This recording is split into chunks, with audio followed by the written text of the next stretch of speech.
padişah olsam bu dünyada, yüreğimde sen olardın sultanım. Nəğmələr qoşardım hər misrada, hüsnünə mən yaraşardım canım.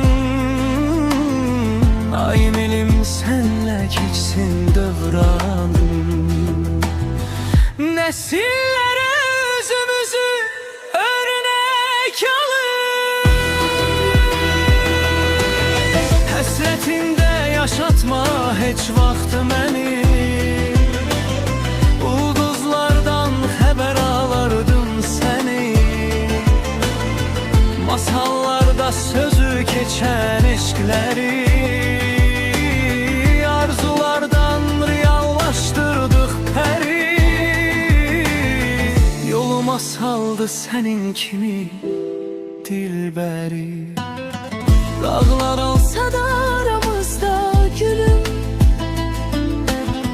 uzaqları yaxın edən ürək var. Yanımda ol, sensizlik verir zülüm. Gençliğime yelken açan külək var. Unutma ki senli güne güzel arzu dilek var. Dilin baldı sözün olsa şekerim, İnce gülün nazını özüm çekerim.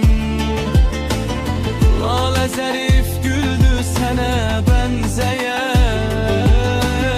Aman Allah göz gözəllik izləyər. Yazın özü səni hər il gözləyər.